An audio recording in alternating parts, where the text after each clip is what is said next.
Boss, sasabihin ni BBM, zero crime rate sa laban ni Pacquiao. Hindi nila naisip yung mga bata kung masisira, minor de edad. Correct. Di po ba? Halimbawa, 13 anyos. Tapos, hindi nila naisip yun eh. Habang buhay na po yung kultado na utak nun. Pagpasok ng bata, may Alam niyo po, sa totoo lang, marami talagang may tama. Lalo na yung mga, di ba? Yung CR dito sa may Isitan Recto, mag-CR kayo diyan. Pucha, pag ano pa lang, pag may pumasok na, sunuran na yung mga tatabi lang yan. Hindi nakatingin sa nila, sa iba nakatingin yan. Mga lalaki pa yun, ha? Badingdong, mga lalaki. Kunwari, pero imagine yun kung, hay nako. Baz, iko-convene daw impeachment ni BP Sara, sabi ni Joel Villanueva. Balita sa SME9 News. Wala naman pong problema kay BP Sara eh. Sabi nga natin, nakuha na po natin yung numero. Kung may shortcut ba na ma-dismiss, di mas okay. Pero kung talagang iko-convene nila, may numero po tayo eh. Kaya lang, dadaan muna sila eh. Yun na ang gusto ni BP Sara, matuloy ang impeachment para magkaalaman. Hindi naman siya ang may gusto, di ba, Sir Badong? Sino po bang taong may gustong impeach sila? Kayo naman, no? Wala pong may gustong ma-impeach sila. Lahat po ng sinalang sa impeachment. Kaya lang, masyado na po yung tao, masyado na pong polarized ngayon. Hindi rin po magbabago yan. Magugulo lang po sila. Sa bagay, gobyerno naman nila to. Gusto nga nila na scapegoating. Yan pinakamaganda nila, scapegoat. Yun ang gusto ni BP Sara, matuloy impeachment. Tatay Badong, ibig mo sabihin, peke yung guhit ni Auntie Claire? Anong peke yung guhit? Wala po ako sinasabing peke ang guhit. Hindi po ako nagsasabing fake news. Ang sinasabi ko lang, kung fake news, hindi ako makamove on na lahat ng usapin na to, lahat ng nakita natin na mga report, may guhit o walang guhit. Nakita ko yung merong may guhit, nakita ko rin walang guhit. Nakita ko rin yung salong guhit. ang point ko lang, hindi ako makamove on na lahat ng pinag-usapan natin mag-iisang linggo na o kalahating linggo natin pinag-usapan ito, ay mauwi lang na lahat to ay fake news lang. Parang ang hirap po tanggapin. Yun yung point ko. To, Sir Bads, pag inuwi ni BBM si PRRD, magpapasalamat sa kanya mga DDS kahit dami niya atraso. Correct. Total, hindi naman kahit na anong gawin mo, Mr. President, hindi naman mananalo kay BP Sara eh. Yung mga susunod mong mga mapa-tolfo man yan, mapa-pinsan mo man yan, wala po yan. May pag-asa pa ba magbago si Auntie Claire? Dating dilawan yan.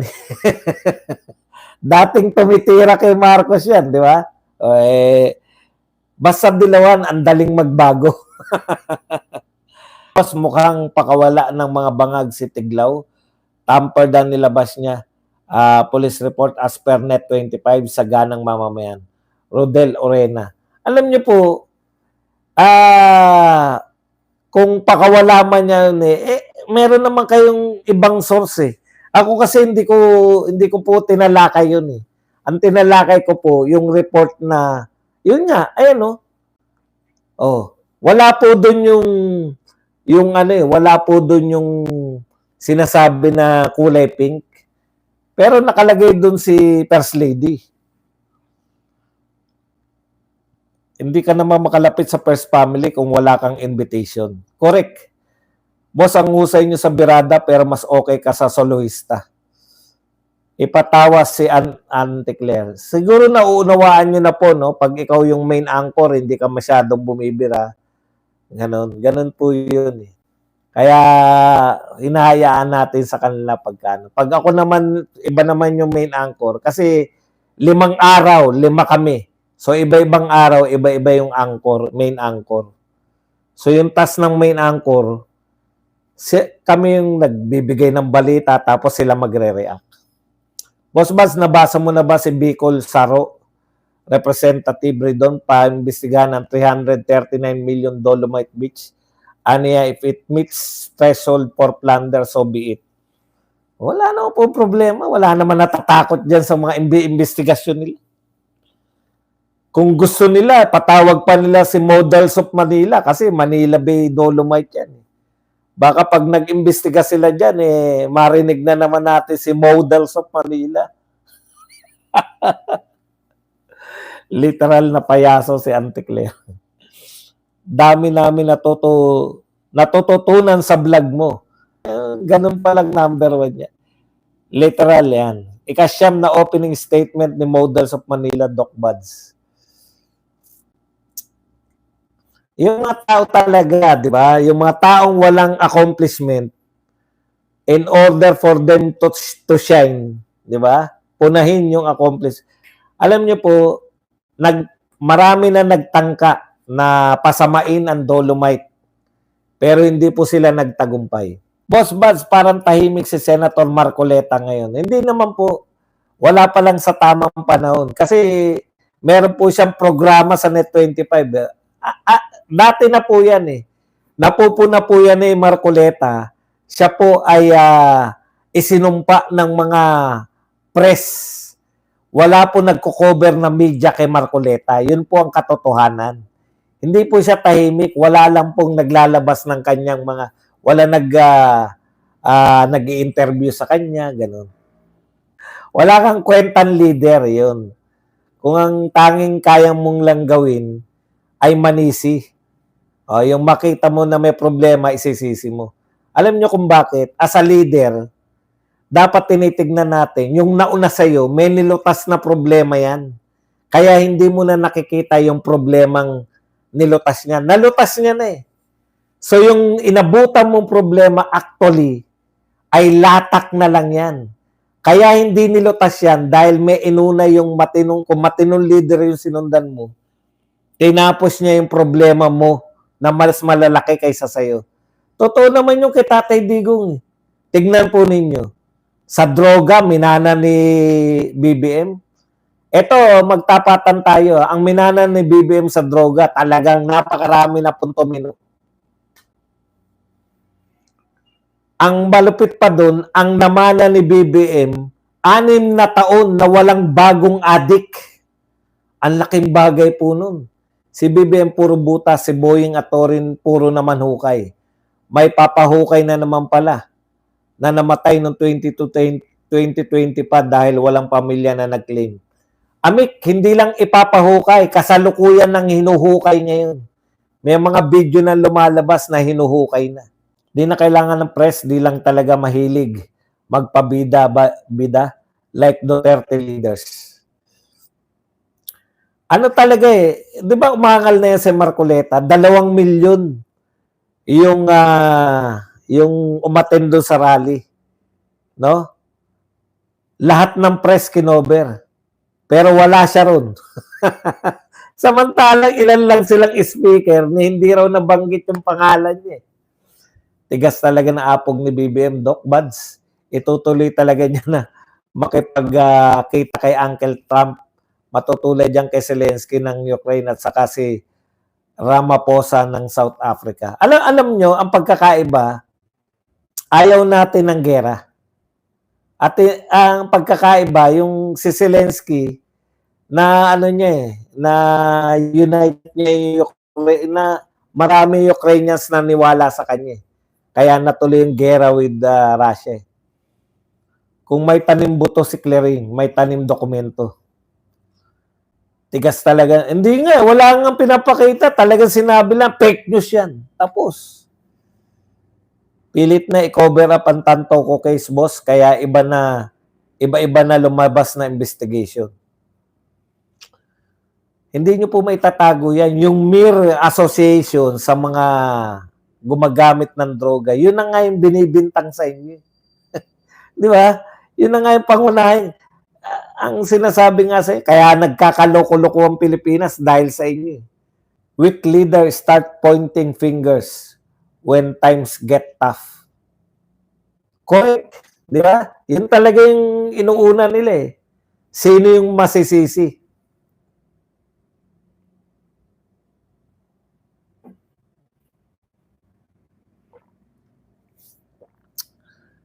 Sir Boss Buzz, 10 piso na lang pala palay dito. Pag nagawi ka ng Nueva Ecija, message mo ako, may libre kang 2 kabang bigas. Tagumpay Santos 2. Yan talaga, mga magtatagumpay. Biruin mo, nag-aalok ng 2 kabang bigas sa Nueva Ecija. Huwag ka mag-alala. Nadadaanan ba yung Nueva Ecija papunta ng Baguio?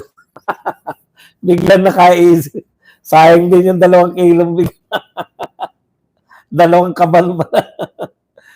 Sir Boss ba, 10 Inday Bidak, baka by chance pabati tayo kay Inday sa 19, pupunta ako.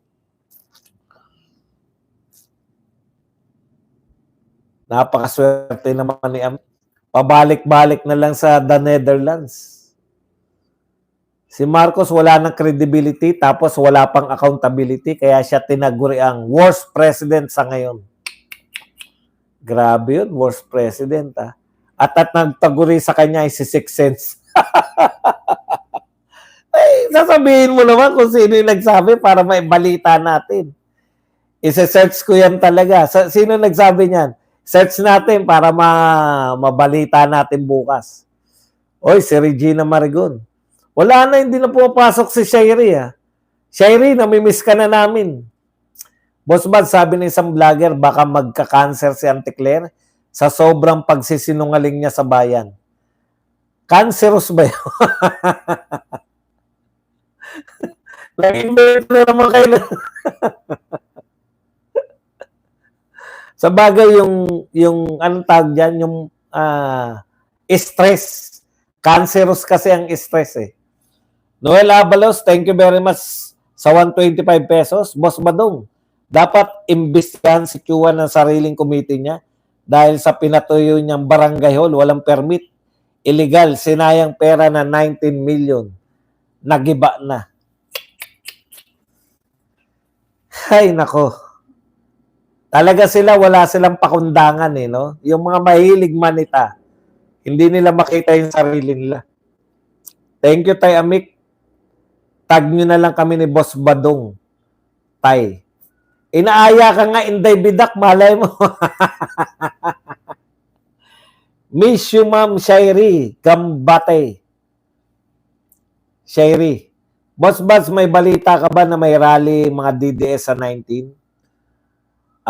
Wala pa po. Basta pag nabalitaan ko, sabihin ko kagad, sabik na ako sa rally. Sarap mag-rally.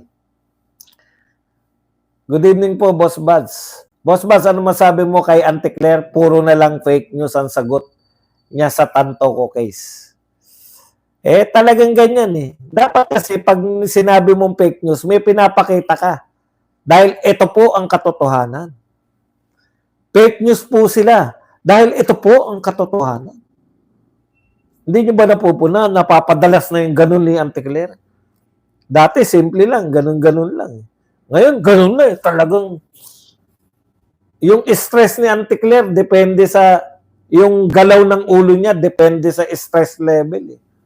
Napuna ko lang pag na-stress si Auntie Claire, mas mabilis yung galaw ng ulo eh. Tignan nyo, pansinin nyo huli niyang ano.